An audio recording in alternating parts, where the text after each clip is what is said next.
Welcome, everyone, to another live stream with UFO Man and Tommy Highway.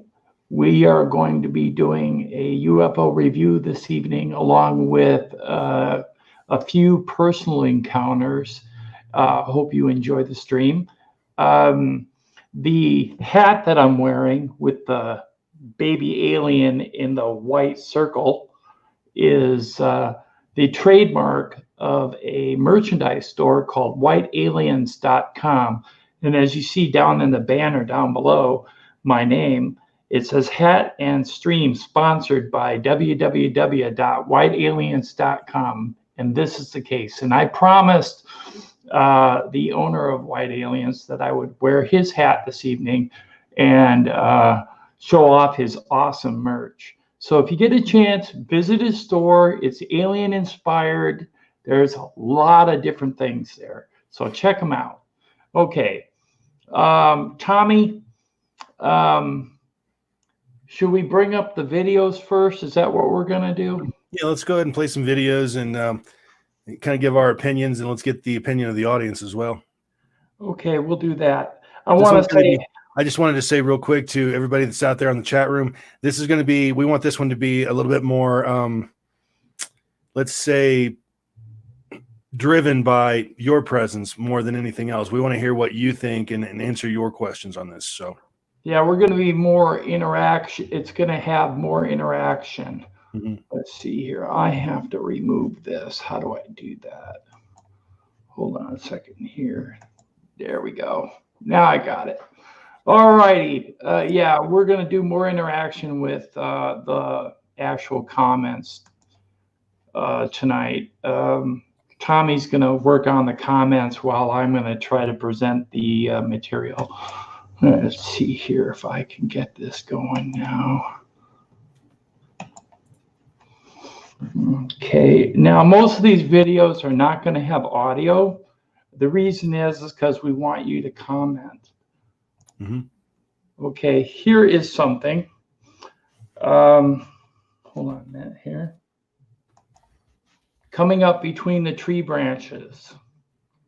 What do you think it is? Do you think it's a UFO?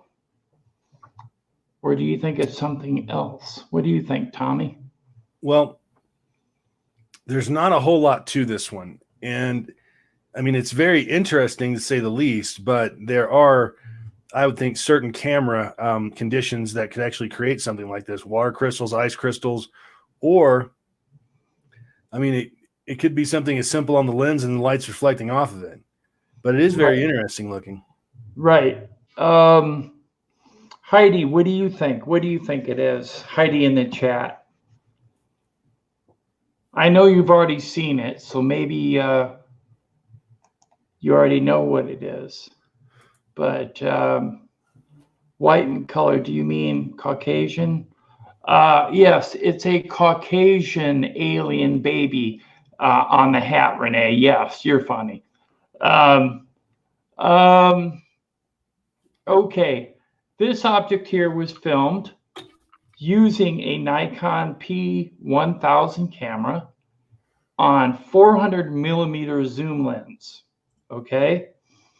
So this was fixed on a fixated point of light in the sky, which, by the way, is not a UFO. It is a star. The reason I'm showing this is because a lot of people will immediately identify a point of light in the sky that they think is odd as a UFO. In this case, it is not.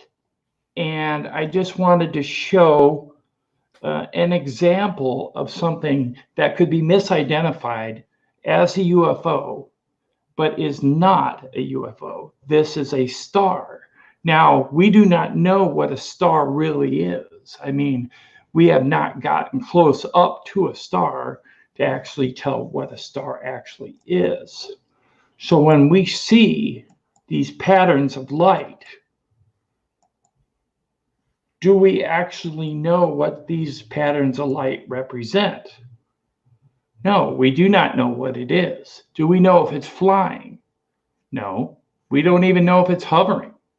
So it could be a UFO in the pure sense of the word, that it's unidentified. It is floating somehow in space, okay? Or it's flashing. So unidentified flashing object. How's that sound? We do not know what it is. So it is an unidentified object. But it is not an alien ship. It is not a UFO in the true sense of the word. It is a star. What people need to really understand about digital photography versus the old style film stuff is that when a digital camera is looking at an object like this, what it's basically doing is it's turning itself into a big prism, and it's actually trying to figure out what it's looking at. And it's going to go ahead and provide the user with a view of its best guess as to what it's looking at in terms of whether it's solid, whether it's fluid, whether it's, opaque, whatever. And I think a lot of times people will see, like, especially like the orbs on cameras that people claim to be supernatural. I think a lot of that is just like a bug in the air or something that the camera is just not quite focused on. And it just provides its best, let's say, representation of whatever that was that it was just filming. So it's not perfect, in other words. Right. This film footage was actually zoomed in too close. Mm-hmm. And I think she was doing it because she was learning how to use her camera, Occam. Occam in the Occam's razor mentioned that many cameras are zoomed in too far and make it look like water. This does kind of look like water because it's too close. But I think she did that to capture the colors. Plus, she also was learning her camera. But it's a very unique piece of footage because I've never seen a star so clear. And this is incredible footage, just incredible. And I just wanted everyone to experience it. But it is definitely not a UFO in the sense of the way that people look at UFOs. They automatically assign alien to the terminology of UFO, and that's just not the case. UFOs are not necessarily alien nature. They are definitely unidentified, but they're not always alien. They could be environmental. They could be this. They could be a star. Right. They could be some type of element in space that we're unaware of. It could some be kind of reflective balloon floating by or something like that. Could they catching the light the right way? Right. It could be a Mylar balloon flying around. It could be anything. You got to keep an open mind when you watch UFO footage that is presented on YouTube, because number one, a lot of UFO footage can be faked. Sure.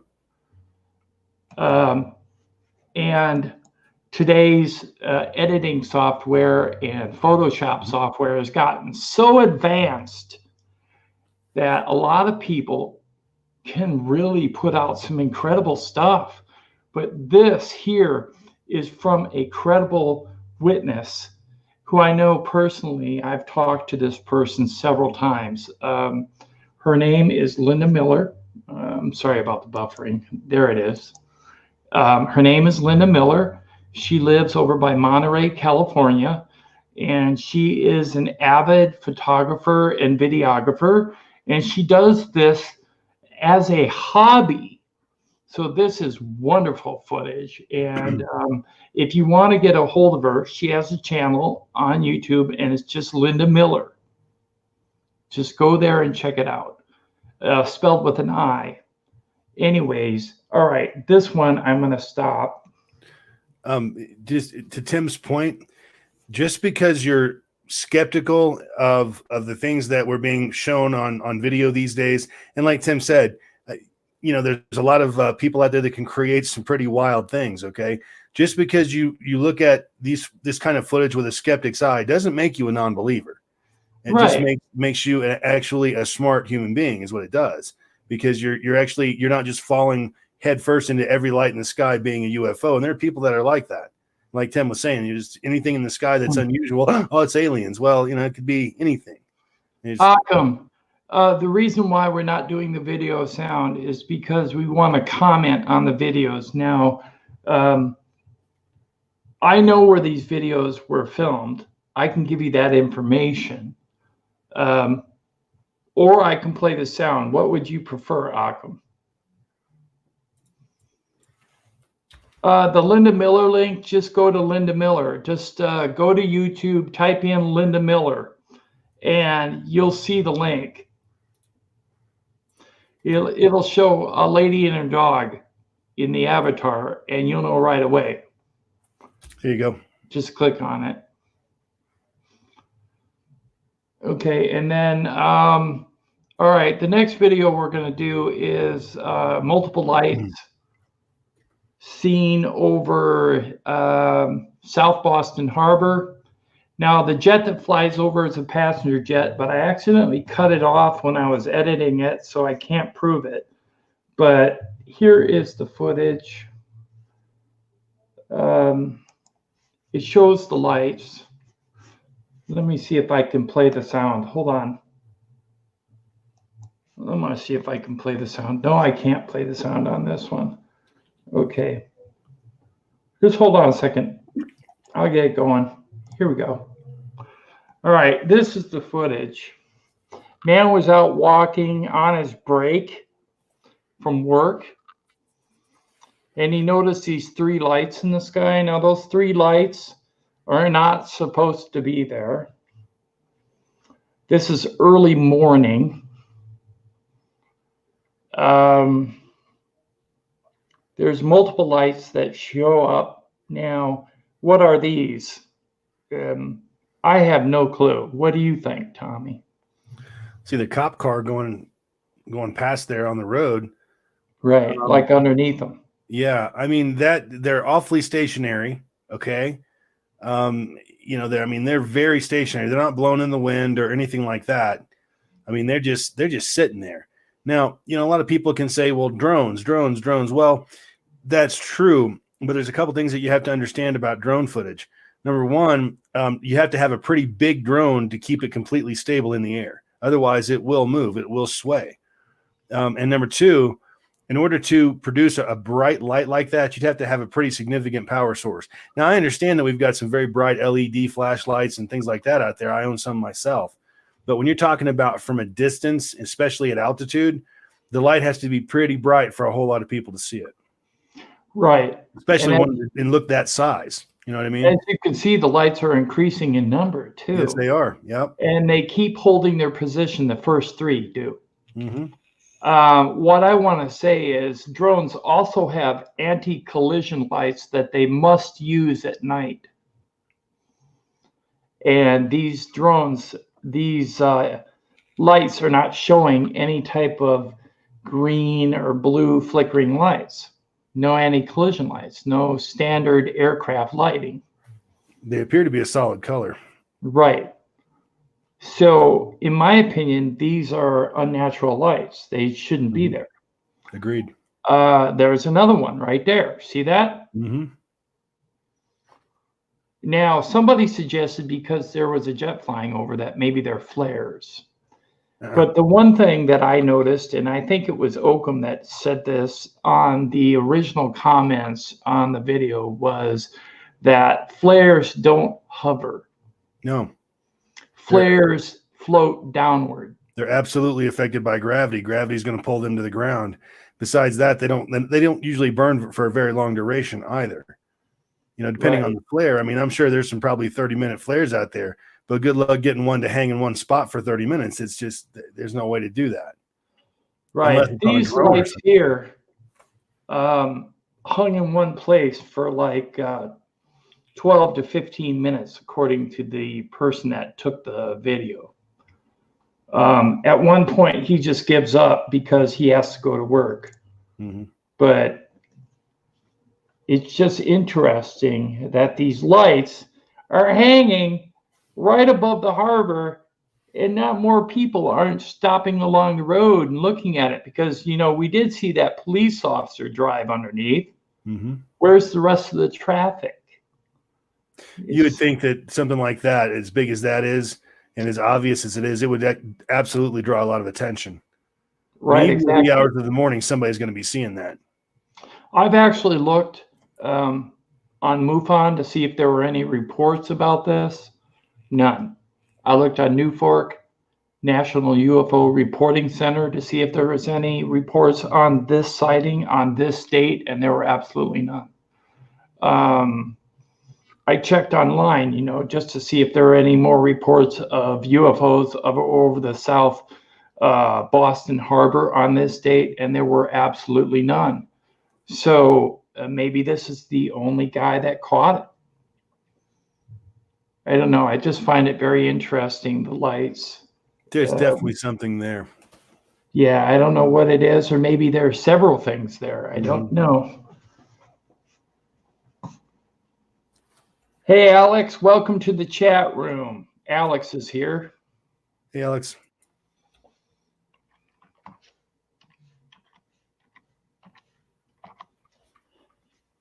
Yeah, this is really cool video footage. Okay. I'm going to stop this one. And since we know those are just lights in the sky. Okay, the one thing about this video is these are just lights in the sky. We don't know what they are. Could they be planes sitting in formation? Maybe. But it's very hard to discern when they're just white balls of light. So when people say, oh, they're just light, well, you're right. They are just lights. But then again, they're unidentified. Yeah. And they are floating or flying, so they are UFOs. Right. So We there can you see go. we can see that they're lights, but we're actually more concerned about what's creating those lights. Right. What's creating them? Yeah. Exactly. We have no clue.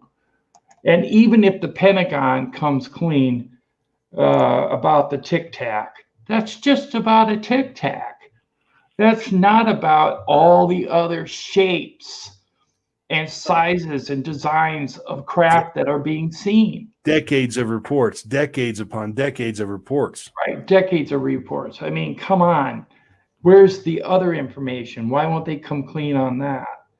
Okay, this one here is a military helicopter. There are two military helicopters surrounding a black object in the middle. Now, the black object's kind of hard to see, so bear with me. Let me get rid of this. Now, at first, people thought this was a drone, but the people on the ground said that it was much too large. It was about a quarter the size of the helicopter. And it was holding its position. Now, I thought it might be a drone because it has appendages hanging down from it. At the end of the video, I will show an enlargement so you can actually see what they're looking at. Because it's kind of hard. It's too far away to really see it. Yeah, I know. We have been fooled about helicopters, Oakham. We have. But that right there is a helicopter. You'll see it turn and you'll know it's a helicopter. But there are two military helicopters looking at this black object, and that's the object right there. I'm going to stop it right there. That's the object they're looking at. Now, the reason why I thought it might be a drone is because it's got this appendage that's hanging down right here. And there looks like there's another one here and one here. Now, they could be antennas of some sort or some type of prop, that's propelling it around. I don't know. But whenever I see appendages sticking off an object, I always think it might be man-made. Now, I don't know for certain. But what do you think, Tommy? Well, this one's a pretty difficult one to judge because it looks to be a solid object of some kind. And I agree with you that there may be some sort of appendages sticking out of the bottom of it.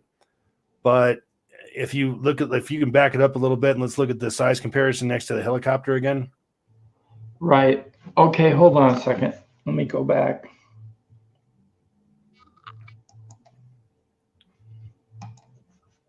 I mean, assuming that helicopter is right next to it. and it looks like it I have no reason to believe that it isn't, then I mean, look at that. That thing is it's pretty big. I mean, it's not, it's not a drone that you would go buy at Hobby Lobby or something. It's bigger than that. It's a lot bigger than that. Right. So it's possible that it's a man-made drone. It's not, I don't see any lights or anything like that coming from it, but why would there be 2 military helicopters encircling it and just watching it? right. And you would think that if a drone operator has spent that kind of cash on something that big, they'd want to get it the hell out of there, get it away from those helicopters or something. And it looks like it's not even fazed by their presence. Right. It's just weird. Yeah. I didn't know what to expect, but that was in December of 2019. And it was over a festival, so there was a lot of witnesses. I mean, multiple witnesses. It doesn't look like a balloon. No, I don't know what it is. And that's the best that I could highlight it right there. Mm-hmm. Just weird. Anyways, I just brought that one up because I thought it was weird. Okay. All right, another one. This one here has no frame of reference, but it is interesting, and I'll show you why in a minute. It's interesting because it fires a laser toward the ground.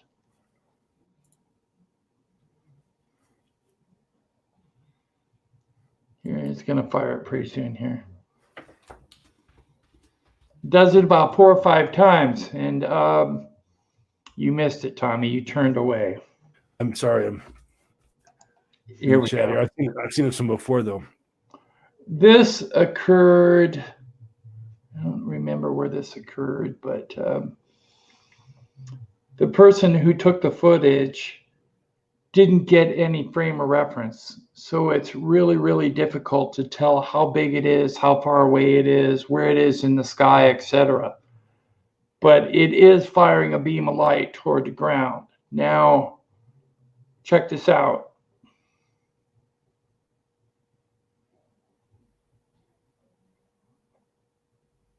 There's no soundtrack to this. It's just a beam of light. Yeah.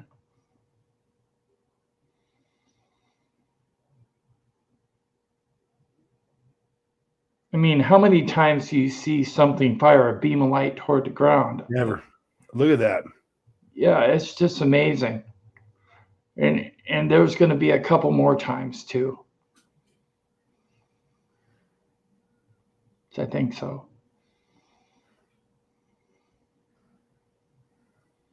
Right there. Yeah. Do we have a freeze frame on that light at all on the laser? On the actual light, it's really hard to catch. Yeah. I tried to catch it once before. I'll try.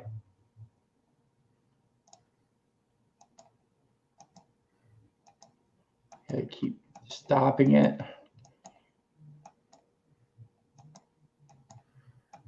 See if I can catch it. I made it small, sorry. I'll make it big here again in a second. Ah, I missed it by a second.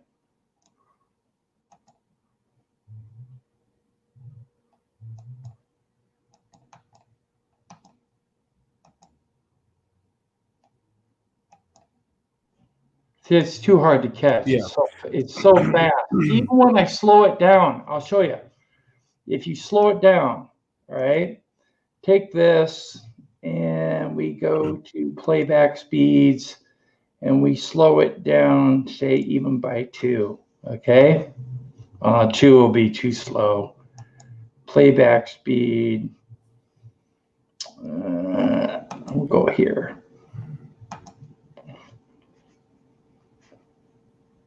And we'll play it. It's hard to catch. It's going down and I'll come back up.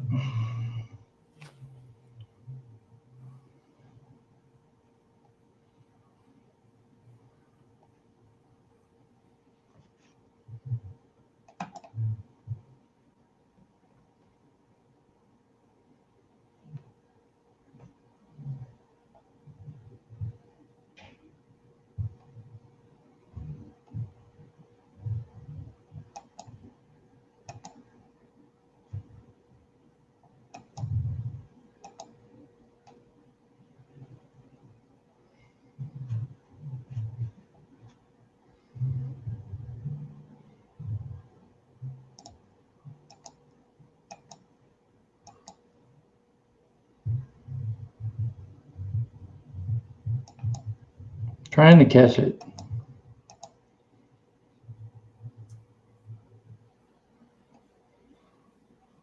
I don't know if we're going to catch it, Tommy. Yeah, that's okay. I just want to see it in slow motion. Oh, crap. It was right there. Let's see if I can go back a little bit here.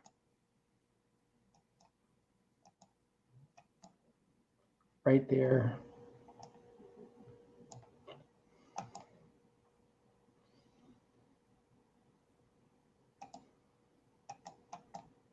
Oh, I almost had it. That's okay. I mean, I just wanted to try to get a point of reference to make sure that it was actually coming from the object. It looks to be coming from the object. It is coming from the object, yeah. Playback speed, normal. Normal, okay, it's normal now. Yeah, it is coming from the object. I know it's coming from the center of the object. What it is, I don't know. Now, somebody suggested it might be a helicopter actually taking measurements of the ground, and they fire a laser down. But the only way that laser can be seen, according to what I understand, is with an infrared camera. Right. This is not an infrared camera, so it cannot be what they suggested. I agree. Those types of lasers, they're not visible. A camera's not going to pick that up. A regular camera.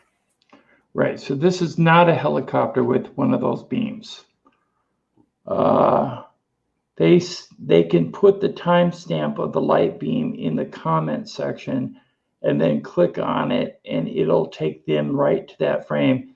Yes, I can do that. Keep public servants accountable. You are correct. I will do that. And when I capture it, then I'll put it in the video so that if and when you go back to it on the channel, you can go right to where the slow motion of the actual beam of light is. Okay, I'll do that. And that way everybody can take a look at it. Okay, going back to the next video clip. All right, now I got this from a different person, but I do believe that this was filmed by Stephen Barone off the UFOs Over Vegas channel. And he has given me permission to play some of his things. So here it is. These are two lights that are traveling above the ground outside the Nellis Air Force Base test range. I don't remember the exact date. I don't have the date here, but it was in February.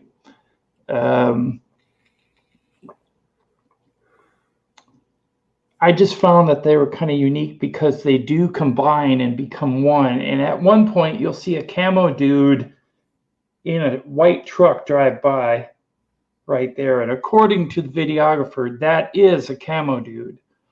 And if you don't know what a camo dude is the private security force that guards Area 51 and military bases close to Area 51. And Nellis Air Force Base and Nellis Test Range is on the other side of the mountain range from where Area 51 is in Groom Lake. So, of course, you're going to have the camo dudes. Now, there are these two lights here. And then to the left, there will be a light.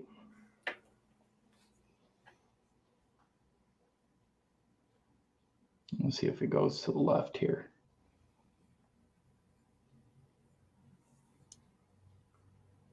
No, they already checked that out. These are actual lights. Let's see if I can show you here.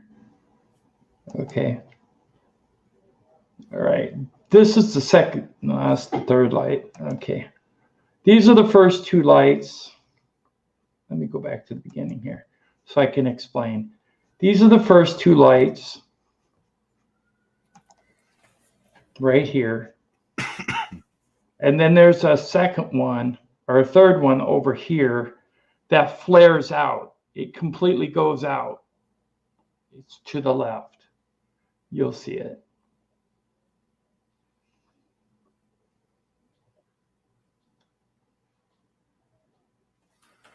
Okay, there's the camo dudes driving by. According to what I understand from the videographer, there are at least 6 of those camo dudes watching these lights. So it wasn't just one, it was several trucks. Then over here, see, there's a camo dude right here to the right parked. There was a light here that flared out. Then here's another light here, and there's several camo dudes parked right in here. They really are, aren't they? They are. Huh. Yes. They are there. There are camo dude trucks parked all along here watching these lights. Very bright lights. Compare those to those headlights. I mean, there's no comparison. Right. Now, somebody suggested that maybe these lights were those new LED lights that cars use. But then you got to think about it. These lights are moving to the right. If it was a car, you would eventually see the body of the car. Right. Or at least the back end of it. Or a different angle of the lights to where they're not pointing directly at you. They're coming straight at you. So these are there. They're lights. They're actual lights. These are incredible. They're just above the ground because you can see the camo dude drive. It seems like he's driving underneath them. He's definitely close. Yes. And these lights are here. Now, I have to bring it back a little ways because I want to talk about this. Stephen Barone said, quote unquote, that he knew a man by the name of Charles Hall. Charles Hall is now the late Charles Hall. He is no longer with us. He used to be an astrologer. Yes, astrologer. Assigned up at Nellis Air Force Base during the 1960s. He claimed to Stephen Barone in a private interview that there was a contingent of tall whites stationed at Nellis Air Force Base, and that they had brought their advanced space vehicles with them, and that every so often they were allowed off base as long as they remained near the Nellis test range to fly their vehicles, and that these very well could be tall whites flying their actual vehicles. Now, that is an assumption, but then again, it's based on actual interview information that was garnered from a man that actually worked at Nellis Air Force Base in the 60s and claims that they were there. So it's interesting. It's just an interesting piece of footage. Okay. Now I want to get to a piece of video that was put out by Third Phase of the Moon. And it was also put out by several other channels touting it as factual footage, when in many cases I would have to disagree. Third Phase has some good stuff, and Third Phase has some other stuff that I would disagree with. But then again, you know, most channels do. In regards to this one, we're seeing a picture of what looks like Terra, which would be the Earth, and then Venus, and then Mercury. And we're supposed to believe that this is a camera, stereo A, of the SOHO array. SOHO is the array that is pointed at the sun to study the corona of the sun, to look for solar flares and to look for solar activity. That's what SOHO does, okay? For SOHO to capture the Earth, Venus, and Mercury in an alignment such as this would be incredibly rare. In fact, almost impossible. I was talking to some friends and they said, to have the Earth be this small as what we're seeing in the video, this small, right? That means that we would have to have the camera, which is stereo A, be about 274 million light years, not light years, 274 million miles away from Earth for it to be that small, okay, in the picture. And we don't have a camera that far out. And even if we did, we wouldn't have a camera strong enough to get an image that clear, that far away. We just don't have the technology. Second of all, you don't see Venus when you take a direct shot of the sun. You may pick up Mercury, but you're not going to pick up Venus. Because the camera, stereo A, is positioned real close to Venus, but it's not at an angle to where you're going to see Venus, the Earth, and Mercury in an alignment. It's just impossible. Second of all, if you look at this footage, now I'm going to play this footage. If you look at this footage here, it shows what looks like, well, everybody's saying it's Ezekiel's wheel. It's right here on the, right here, this thing, right? Coming out. Okay. If you watch this here, it looks like a gouge. You'll see something else. Or if you watch here, it looks like a person walking by. You can see his arm.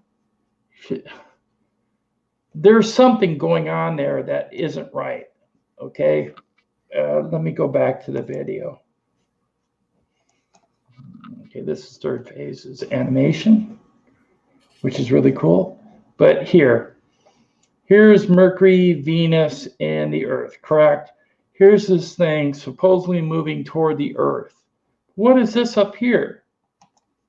Okay, right here, it looks like there's a dog and a guy standing in a doorway. What's that doing there, right? But anyways, I don't know what this is over here on the right. It seems kind of hokey to me. I don't know what it is, but I know a lot of people are saying this video is real. I just have a lot of questions. What do you think, Tommy? I agree. The theory of the camera and the orbits and all that, I mean, I think that's sound. I think you're right. You'd have to back way out to be able to get that photo. As far as, you know, the footage itself, I mean, who's to say? I there's not enough evidence there, conclusive evidence there to really, I don't know, to really tell me whether or not it's authentic, first of all, and second of all, what everything is inside of it. Okay, I'm going to say this. I had a friend who is skilled in Photoshop tell me that this could have easily been faked with some video footage that was made to be translucent of something else. And he just, for instance, gave me this, for instance, that the wheel that you're seeing here is actually the wheel perhaps of a big wheel, and you're seeing a person walk by with a dog. And they took that footage and they made it translucent so it looks like it's in space. Now, I know that's kind of far-fetched, and in fact, I even thought so as well. But with what they can do with Photoshop, it is amazing, okay? And I just have questions about this. Now, if it is legitimate,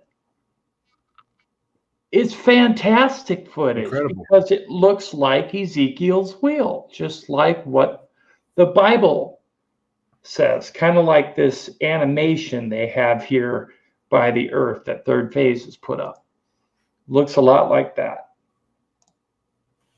But like I said before, the one thing that throws this video into question is the alignment of the planets at the beginning. Yep. It's just not possible. The reason why it's not possible is because of the placement of the camera. And some channels have even insisted that our channel doesn't know what we're talking about because the planets rotate around the sun. Of course, I know that they rotate around the sun, but still, you're not going to see an alignment of Venus, Mercury, and the Earth at that size from that camera. It's impossible. That camera and where it's located would not give you those images.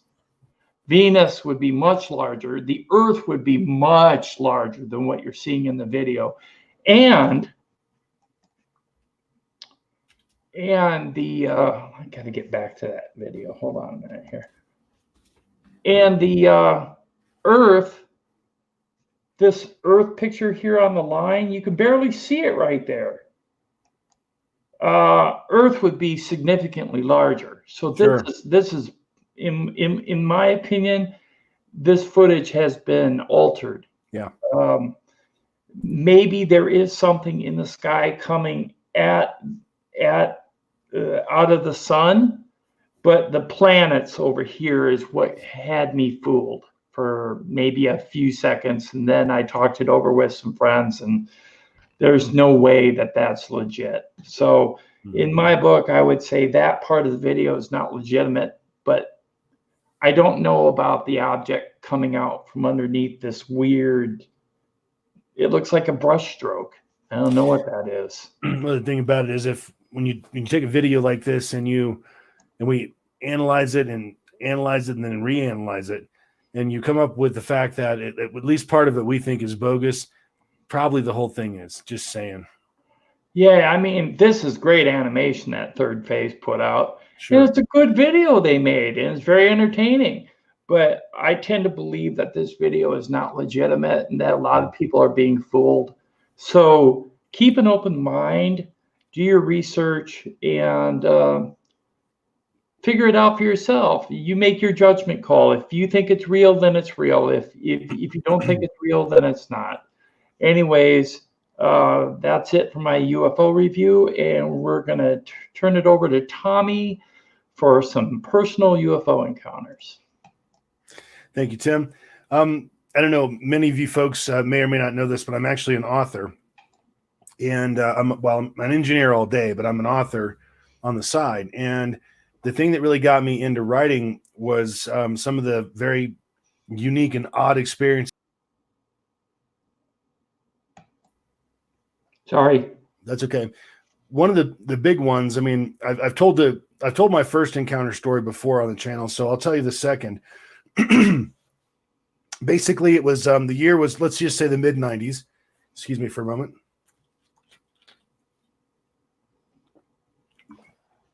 Forgive me. It was like the mid-90s, and at the time I had just been married, and I purchased a boat off a friend of mine. Well, he kind of owed me some money, so I just took the boat and trade, sort of thing. It was like a 22-foot, like a cabin cruiser. It was a river boat kind of thing. It had two big engines on the back. It had a cabin, but the cabin was all messed up. It was storage only. And but I mean, I got it for next to nothing. And the guy that I got it from actually owned a building on the Ohio River and had a dock there. So I even had a place to keep it for free. So, you know, what a deal. So I purchased the boat, and I'd had it out a couple of times, but, you know, just for quick runs or whatnot. And one evening, it was a real nice evening. It was a Wednesday night, and it was like clear as a bell. It wasn't going to be a cloud in the sky. And my wife, actually, or ex-wife, I should say, actually suggested that we go out stargazing in the boat, because there was a place about 5 miles downriver from Cincinnati that, at least at the time, there was nothing there. So there was no lights, no light pollution of any kind. I mean, it was, when you looked up, it looked like you were in like the best planetarium show you could imagine, you know. So I called a friend of mine up and invited him and his new girlfriend along, and they accepted. And that day, my wife and I, on the way to the boat, we stopped by and we got some new batteries for the flashlight that was on board. And it also had this little, somebody had rigged up this little light over the gauge cluster, like a little 9-volt battery, I guess in case of emergency, just like a little switch, real simple. Bought a battery for that. You know, we bought some wine coolers and things of that nature. And we we finally got back to the dock where the boat was, to the building, and my buddy and his girlfriend pulled up, and we jumped in the boat and we took off. So you got to figure this is it's about 8:30 at night or so. It just had gotten dark. This is Ohio, so 8:30, 9 o'clock is when it gets dark right there at the end of the summer. So we got in the boat and we took off downriver. It was a really light night on the river. There was like no traffic at all, no barges, no anything. And usually you'd see that stuff all the time. But as we're coming down the river, we get a couple miles away, and I look off to my, let's just say left. Let's say, I don't know, probably my 10 o'clock position or so. Way down river, I see this weird light on the river, and it was just something off about it. It was real bright. I really couldn't put my finger on it. There was just something different about this light. Now, you got to understand that this is the mid-90s, and putting neon on party boats, neon lights, and all kinds of things, that was in. So I just naturally assumed that it's somebody's party boat or whatever, and never thought another thing about it. I mean, I wasn't going to hit it. It was way over there. So as we keep on going down the river, well, this object is getting bigger and bigger and bigger the closer that we approach to it. And pretty soon it's massive. I mean, this thing is huge. And I mean, and even the women in the back, they were riding in the back of the boat. They're like, oh, what is that? What is that? Where everybody's asking questions. And I'm driving. So just as soon as we got just about even with this thing, and it's probably a couple hundred yards to my left, all of a sudden the boat powered down. Everything just completely powered down. And I remember reaching down and turning the key and hitting the button a couple times, and nothing, not a click, not anything. The boat was dead. And, so at this point, the girls are getting scared because the boat just died and this big light is out there. You know what it reminded me of? And I guess it's like they say, when the mind can't understand what it's actually looking at, it will come up with something close. You know what I mean? In other words, it'll go with what you know. Right. This thing looked like about a 200-foot long. You remember the old video game Super Breakout, where you got that paddle on the bottom of the screen and it goes back and forth and the ball. Okay. For whatever reason, my mind told me it looked like that thing, that paddle thing. And I saw kind of a blue tinge in it. Everybody else kind of saw a red one. I don't know, eye of the beholder. I found that out later. But anyway, so as we're looking at this thing, all of a sudden it flashes and shoots right directly over top of our boat. And I mean, I can't tell you exactly how high it is, but how high it was. But when we looked up, I mean, you couldn't see anything else but this big, wide bar of light. Okay. Wow. And it was stunning. We're looking up at this thing, and nobody said a word. I mean, everything got completely quiet. In fact, I even remember hearing the waves splashing up on the side of the hull of the boat, right? So we're all looking up at this night. And then I looked down and I looked at everybody else, and everybody else is looking straight up. Well, this light above us the girl, my buddy's girlfriend, she put it best later, that it rained this weird, like a misty light down upon the boat and upon us. And it kind of washed everything out. I mean, I could see through it. It didn't hurt my eyes. I remember I looked over at the gauge cluster in the steering wheel of the boat. I could see that. I looked over at my friends, and everybody's just doing this, looking at each other like, what the hell is this, right?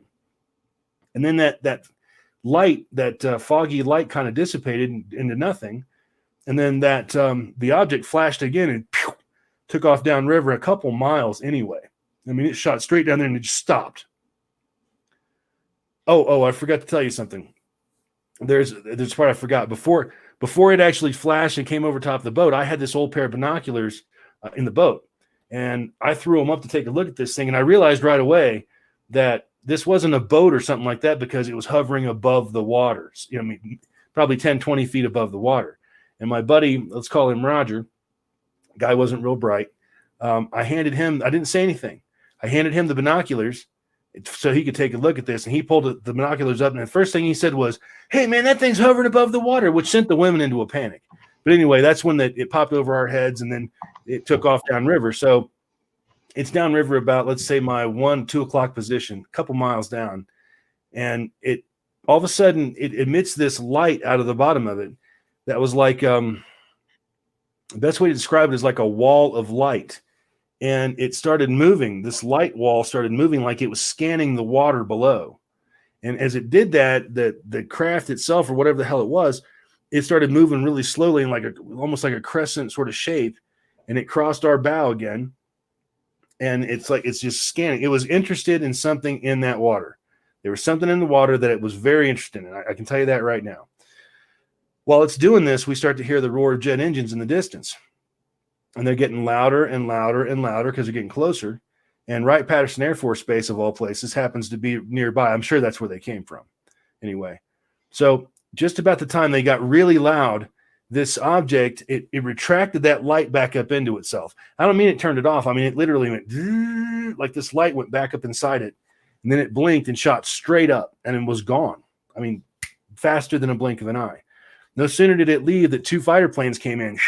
They looked like F-16s. They were single-engine fighters, and they came in real low and real hot, and they made a bank over the river, and they went down and they started circling a spot in the river. But the only problem is they were way off. I mean, they were like a couple miles downriver from where this thing was, but they were circling, and we have no power in the boat. I got no radio. The only thing I've got is I had a flare gun, which I only had 1 flare for. And other than that, there was nothing. There's nothing we could do. So they circled these aircraft. They circled for, I don't know, 20, 30 minutes, something like that. And then they took off back the way they came and left. So the boat's got no power at all. And we're cruising down the Ohio River. I mean, there's all kinds of big boats and barges and things like that. You know, there's dangers on the river. And if you don't have power, it's a big deal. Right. But it was at this point, it's probably midnight, something like that. So it's starting to get a chill in the air. Now we're all dressed up for summer, tank tops and shorts and, you know, what have you. The only thing that we had to wrap up in was this nasty old, like, spider infested tarp that was in the galley part of this boat. And I pulled it up and literally wrapped all 4 of us up in it. And, you know, it wasn't great, but it was enough to keep us alive. So we sailed, we kept going down river all for hours and hours until finally that daybreak came. And as we're still floating down the river and we can see everything now, here comes a barge, an empty barge ship coming up the river. And we're waving at this guy and all that and trying to, you know, get his attention. And he started hovering in the water. And he picked up his radio. I think the channel's 9 or something on the water. Picked up his radio, like, you know, talk to me. And I'm like, no radio, no power. So this guy happened to have a whiteboard in his boat with him. And he wrote on the whiteboard, do you need help? And we said, yeah, you know, and he's like, well, he wrote in there that I'll send some help. And then he went on his way. So it must have been about 30 minutes or so later. Here comes this really small 1-man boat. It's like the DNR, the Department of Natural Resource, the river people, like the river cops. This guy shows up and pulls up next to the boat, and we threw him a line, and he gets off. And what's the problem? And I looked around at everybody else, and everybody else looked wiped out. I mean, you could just see I don't know if fear is the right word in their faces, but it was just, I mean, obviously we'd been through something. Okay. And I said, well, we just lost power. I didn't know what to say to the guy. He's like, well, okay, I can't help you with this little boat, but I'll have somebody come pick you up. Great. Right. So about an hour or so later, here comes this giant, like, it looked like a small destroyer or something, like a military ship. And it pulled up next to us, and they threw them a line, and they took us to their port, which was a couple miles down the river. And we get down there, and this boat drops us off, and this another officer with the little jet ski thing helped us go into like one of their docks, one of their slips, you know. And as soon as we're pulling into the slip, there's 2 guys standing there on the dock on the edge there. There was a little guy wearing like greasy coveralls, obviously the mechanic. And then there was a guy that apparently was like the head cop, you know, the head DNR guy. And I'm telling you, the man looked so much like the skipper from Gilligan's Island. It was unbelievable. I mean, it was hard to look at him and not smile. It really was. Was Alan Hale, I think his name was. The guy was a dead ringer, only he had a real super thick Kentucky accent. Wow. So, yeah, so we pull up to the boat, and he goes, okay, who's the captain? No, you know. And this is, see, I've always heard that if they ever had to come rescue you, it was like $1,200 right off the bat. It was going to cost you. And that was a lot of money for me back then. Right. So, well, it still is. But back then when I was a kid especially. So he said, who's the captain? And I was like, well, that's me. I raised my hand. He goes, okay, come with me. So they took us into this, into their office, like nice little building. They had a break room in there to beat the band. I mean, they had an awesome break room. Those guys really knew how to eat, and it showed. So they, one of the little guy in the coveralls took my friends and my ex-wife into that break room, and then the head honcho, he took me up these rickety wooden stairs up to his office, like his office kind of like overlooked. It was like a loft office kind of thing. So you could see everything. So we go into his office. We sat down, and he's digging for paperwork and all that. And he pulls out this big pad of paper. And it's one of those back in the day that had like the yellow copy for one thing, the pink copy for one thing, the blue copy, and so on and so forth, right?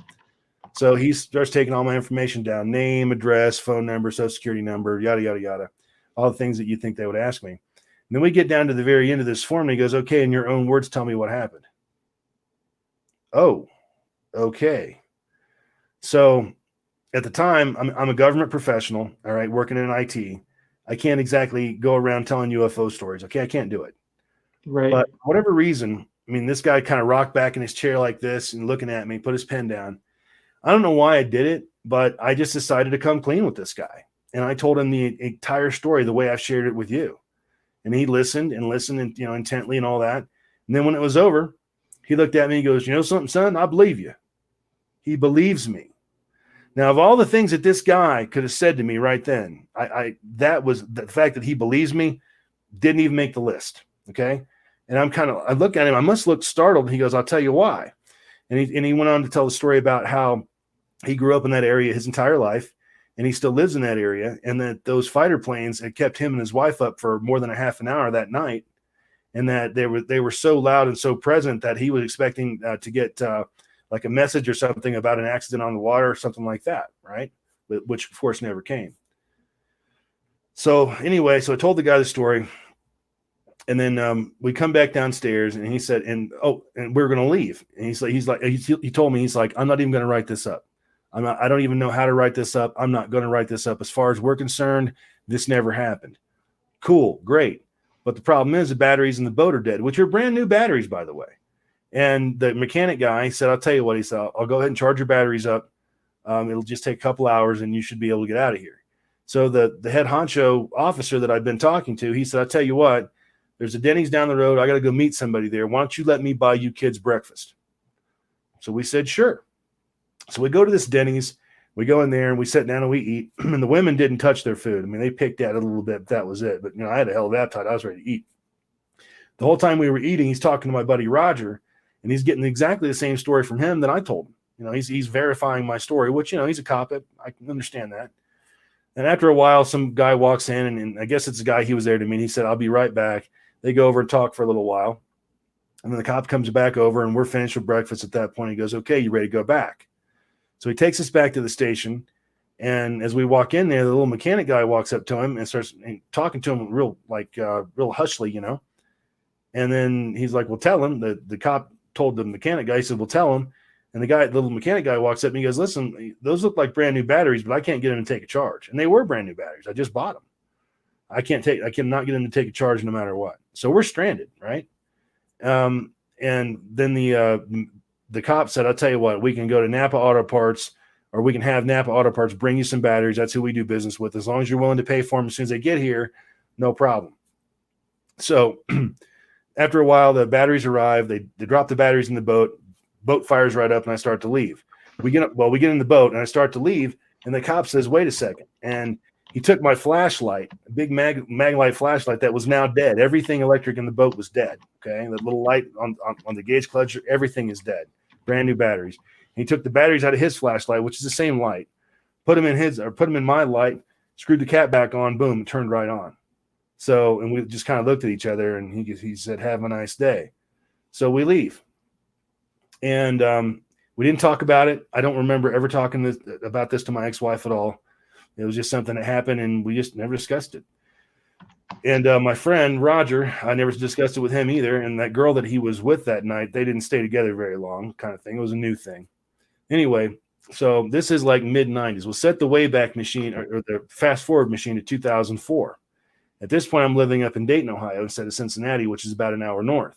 I was in the Dayton malls right about Christmas time, and I knew I was getting ready to get transferred to Florida to work. So it was going to be my last holiday there. So I went to the Dayton Mall that day, and I'm looking around, buying stuff for gifts or whatever. And as I'm leaving, I'm going out through the food court where my car's parked, and I look over, and I just happen to see that this table where there's a young woman with a baby and a young guy, like a stroller, like a family. And this woman is just staring a hole through me. right? Like it's one of those things where you see somebody looking at you, you look, look at them and look away and look Right. back, like, are they still looking at me? Right. Right. And all of a sudden she just pops up out of her chair and just starts storming, not running, but walking real fast right toward me. And she got about halfway to me and I realized who she was. She was the girl that was dating my buddy that was there that night. Cause I only met her like twice. I didn't really know her. Right. So she walks up and she immediately starts talking about that night. And then the guy and the baby were like right behind her. And she's talking to me about this. And the guy, her husband, I found out later, his mouth is like, because, I mean, think about it. It's not every day that your significant other walks up to a seeming stranger in a mall and starts talking about a close encounter, right? Probably didn't happen to the poor guy every day. Right. So we went to a restaurant. We filled him in, with the whole story. And it was just really odd that of all the people everywhere I could have been, I ran into that one person, I'd had an experience before this, prior to this, that made a believer out of me. Absolutely. But this really sealed the deal. And again, this one I had actual witnesses. I mean, other people actually saw this one with me. And I'm sure, it changed her life. It changed my life. When you have an experience like that, it will change you. I mean, there's no doubt about it. I'm supposed to say hello to you from Nathan. He said he used to work with you. He's in the chat. Oh, hey, Nathan. Hey, Nathan, what's going on? Right on, Nathan. How you doing, buddy? Hey, brother, I'm really, really sorry about your loss, man. I really am. I mean, it's, I've been bummed out about that ever since I heard the news that she, had that issue. So I didn't mean to say that publicly, but I'm really sorry, Nathan. Whatever the loss is, I'm right there with him. Yes. Anyways, sounds very interesting, your UFO encounters. Do you have any more? I do. I mean, I've got like I say, I wrote a book about this. You folks can find my book. In fact, let me go ahead and put my link out there. Yeah, go right ahead. His book is very interesting. It's called Strange Tales from the Highway. Go figure, Tommy Highway, the highway. Yeah.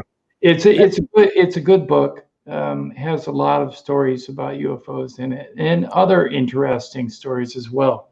Yeah. I had some Satanists try to grab myself and a friend of mine when I was like 14, and that story's in there. And that's, well, I'll put it this way. Every story in that book is absolutely true as far as I can tell it, except that particular story. It's called Satan's Car Wash. I actually toned that story down a little bit to keep the book PG-13, and it's still a crazy story. So it's definitely a great read, and I'd really appreciate the support. Thank you. The one about the blue people is worth revisiting.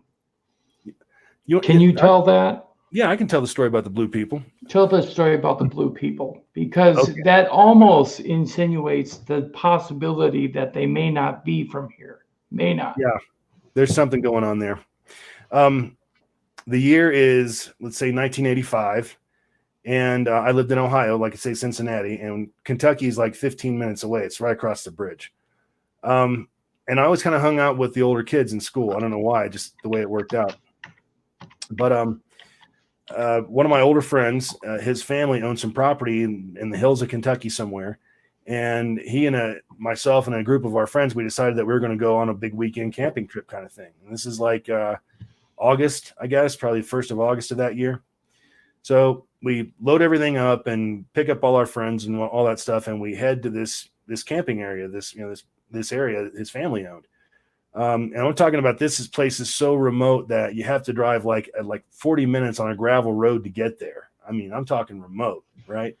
So we finally get to this place as far as we could drive up anyway, and then we had to walk for like a mile to get to where his family's property was. So we all get there, we get our stuff, get all of our gear on and everything, and we start walking toward the place where we're going to camp. Now you had to walk through this real thick, like dense wooded area to get there. There was a path, but I mean, it was like a tree canopy. It was like dark in there, right? I mean, middle of the day, it would be dark in there. And we're walking through there, and all of a sudden these objects start hitting us, like running into like toot, toot, toot, toot, like pebbles, Well, what the hell is this? And all of a sudden, one of the girls screamed something I'll never forget in my life. She screamed the word bees, okay? Bees, really loud. And no sooner did she did that than the whole forest lit up with like a million sewing machines sound, okay, of this big swarm of bees. It was so dense, and we take off running naturally, but it was so dense as I look back, as the bees came forward, the trees behind them disappeared. Okay, that's how big of a bee swarm we're talking about. We finally got out of the clearing, and people are throwing off their bags and stuff to, so they can run faster, which ended up being a mistake later. But the only thing that was left, this was like an old extinct farm, okay? Just like the foundation of where a farmhouse was. But there was this little like rotted out wooden shed with like a tin roof on it. And I mean, this thing was like, it was, you could walk up like that and knock it down. It was just like the shell of a shed. How about that? So, but that was the only shelter there was. So we're running in there, and at this point, they're just all over us, the bees, and just stinging the crap out of us and everything. And we all jump into this building, and the door was still laying there on the floor. So I picked up the door and put it in place, and the bees were still getting in, and we're taking those of us that still had our bags and everything. I still had all my equipment. We're taking like rolls of socks and putting them in the holes, and trying to plug the holes of this building, keep these damn bees from getting in there. And then finally we got in there. I had one of those. It was a brand new tent. It was a 2-man tent, but it was the kind of tent that you just pull a handle and it pops up, right? So I did that, and it popped right up, and all 6 of us got in this 2-man tent. Okay. And we're stung up and welted up to the max and everything. And it was really odd because these bees congregated on top of the roof, and on that tin roof, man, they made a sound that was so loud. I mean, we were screaming like this because you had to hold your ears. It was unbelievable. Well, while we're in this tent, one of the girls that was there, I was really interested in, let's say, she was a few years older than I was. Well, she happened to get stung while we're in the tent right here in the eye. And her eye went, I mean, baseball size instantly. She starts screaming. And again, this is like maybe 3:00 in the afternoon or so. So there's nothing we could do for her at the time. There was just, we couldn't get out. And these bees were just on that roof. So we were in there for hours and hours until finally it got dark. And then all of a sudden it was like somebody threw a switch and these bees they were gone. I mean, the sound was like, and I don't mean like it went and then like that, like, they just stopped and they were gone. So we still didn't feel comfortable getting out of there at that point, but we had to do something with this girl because she needed medical attention real bad. So anyway, we waited until dawn the next day. We popped our heads out and the bees are all gone. And I grabbed this girl, 2 of us grabbed this girl, and we got whatever equipment we had, and we were going to go ahead and go back to the truck because we had to take her to get a hospital or a clinic or something. Problem was we had to go right back through that damn thick brush where those bees were. So before I knew it, everybody just took off flying through the woods and down the trail and all of that. And we didn't see any more bees or anything. We finally got to the truck, and we threw her in the back, and we took off, and we headed down to what they call the holler. Okay, there was like this gas station nearby, and it was this old gas station, like from the 40s or something. They still had gas pumps with like the glass globe on top of them, right? Yeah. Yep. This was. So we stop, and 2 of us run in there. I was one of them. And we talked to the guy who was working there. We need a doctor, and he's like, "Well, there's a nurse up there. We call it the shack or something, like a little clinic." And he gave us a little map he wrote. We jumped in the truck and took off. And it was another one of those instances where it's a half an hour through the friggin' gravel drive again. But we finally came upon this place, and it was just like a flat white block building. Looks like it had needed a paint job since the 50s, okay, at least. And it had an old like Ghostbusters like era ambulance, okay, sitting out there. One of those like, from the 60s or something. Good condition, but it was, just an old ambulance. So we get out, we rush in the door, and we're carrying this girl. And as soon as we walk in, there's like a long hallway, and there's this little nurse standing there at the end of the hallway. And she's got this real surprised look on her face, and she looks like she's probably 100. I mean, she's really, really old. And I started walking toward her. She stop right there. What's the problem? What the hell you kids want? And we said, hey, we got a hurt friend here, and we're all stung up. And she's like, well, okay, well, I'll be with you in a few minutes, and go into that room. So she points us into a room. It was like a big room full of beds. I mean, it was like something you see on MASH, really. I mean, that kind of technology, to be perfectly honest. And so we go in there with our friend, and she's passed out. And it's just, I mean, her head is like this. And after a little while, the nurse comes in, and she starts ripping our asses about you damn Yankee kids, you got no business being up here, blah, blah, blah, just like this. And I'm like, whoa, what about your, what I thought you're supposed to administer care here. So anyway, she asked what the problem was. We showed her, and she goes, okay, well, she starts working on our friend. Well, right. Standing there at the door, this little kid whisks by and runs down the hall. And it was myself and this girl, Paula, that we were with. She and I both saw this, and we looked at each other like, what the hell was that? So while the nurse is distracted, Paula and I go out of the room and walk down that hall where the nurse was originally. And we get down to the end of the hall and turn to the right. And I am telling you, as God is my witness, there stands this little girl. She must have been all of 8 or 9 years old. And she was as blue as, almost like blueberry blue. Okay, real close to that. And I don't mean like, okay, you've ever heard of the guy, the blue guy that ate too many blueberries or something, the older guy, and it looked like Santa Claus, only blue. She was bluer than that guy. I mean, she had blue skin, and she was wearing like a homemade denim dress, and she had like this little thing in her hair. And she saw us, and we saw her. And after about a few seconds of that, she just screamed, and she took off and went right between Paula and myself down the hall and busted out the front door. Well, this sent the nurse into a rage. She comes out and she's like, what the hell did you do? What do you do? I told you not to leave this room. And we're like, and she's like, and then she said, that little girl doesn't know where she is. You better go find her. I'm going to have the sheriff up here arresting y'all, threatening us. Right. And again, I probably got 100 things on me, and everybody else does too. I mean, the last thing in the world I want to do is go out into the woods where after I just got the crap stung out of me and look for this little girl in an unfamiliar place. But I mean, we didn't have a choice. So there was 4 of us. 2 of us went up to the north, and 2 of us went to the south. Paula and I went to the south. And we looked and looked and looked. Finally, I saw her. There's like a little creek, and she's standing on the other side of it, and she's looking right at us. And I'm like, hey, little girl, come here. And she just kind of backed up and just disappeared into the forest. So we tracked her for about an hour or so. In fact, it was so hot, and we forgot to bring water, right? So I'm real thirsty at this point. So we finally split up, and we cornered this little girl on the trail, and Paula ran her toward me. And then I tried to tackle her and missed her. Then Paula, like Bubba Smith, tackled her. I mean, like pile drived her. I thought, oh my God, did we just, we just hurt this little girl? So Paula grabs her, and when she tackles her, and then I grab the little girl, and she bit the hell out of me. I mean, she bit me in the arm so bad. I mean, I'm like this, trying to shake her off, me. She had like white, real super light blonde hair, and she was blue as could be. And finally, I finally got her like by the scruff of her neck and by like her ass, really. And I started carrying her, and we're probably a good mile away from this hospital. Started carrying her back to this little clinic. And as we get closer, I realize that there's a sheriff's car sitting in the driveway. So as we walk up or whatever, no sooner do we walk up, get right to the door, here comes this big fat sheriff. This guy must have weighed 450 pounds. We weighed an ounce. He comes out of the door sideways. That's how fat this dude is. And I let the little girl go, and she ran up back into the room and back into the nurse. So this cop was like, what the hell are you kids doing here? You ain't supposed to be up here. And, it's giving us all this redneck crap or whatever. He goes, get yourselves back in that room.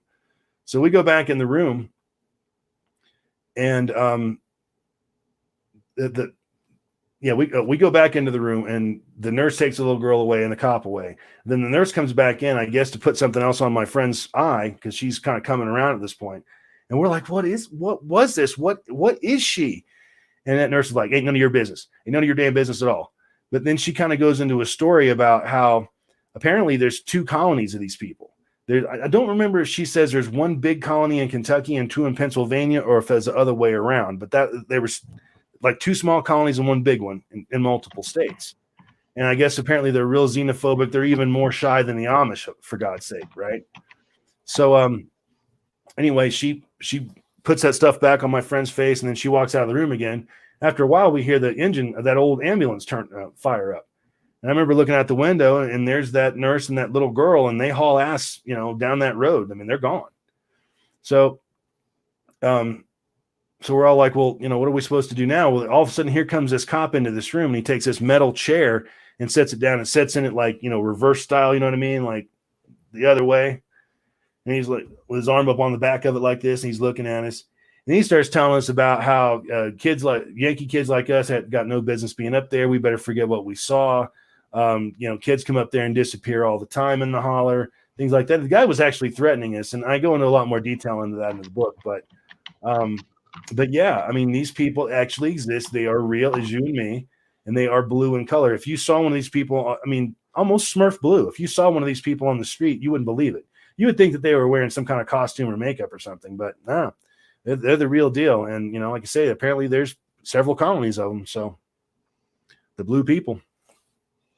Yeah, I thought the blue people were interesting based on the fact that, there's a theory that we have a lot of quote unquote off-world people living amongst us. That's true. I've heard that. And that story kind of indicates that might be the truth, because what would cause blue skin in our climate, even in the mountains?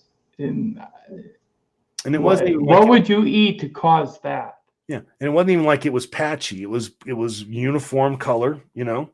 Like her arm was blue. There wasn't like a blue blob here, blue. It wasn't like that. I mean, I'm talking about as blue could get. And to look at her, she looked just like her. I mean, if she wasn't blue, she would look like any other 8 or 9, pretty little 8 or 9 year old girl you ever saw in your life. There'd be no difference. But that blue skin, crazy. Wow. That was a great story. Thank you. I think what we're going to do is we're going to wrap up the stream. Tommy was the last segment of our show, and I want to thank everybody in the chat for coming. Occam, Mittens, Mr. DB Cooper, also known as Alex, Heidi, Truth Soldier, really good to see you finally. Next time, hopefully we can see you at the beginning. Nathan, really good to see you as well. Nice to meet you in the chat. Nice to know that you know Tommy very well. That's good to know. Tommy Highway has also started a channel on YouTube called Tommy Highway TV. If any of you are interested, please feel free to go over there and check out his political commentary. You could actually do me a huge favor. I'm like 4 or 5 subs away from 100.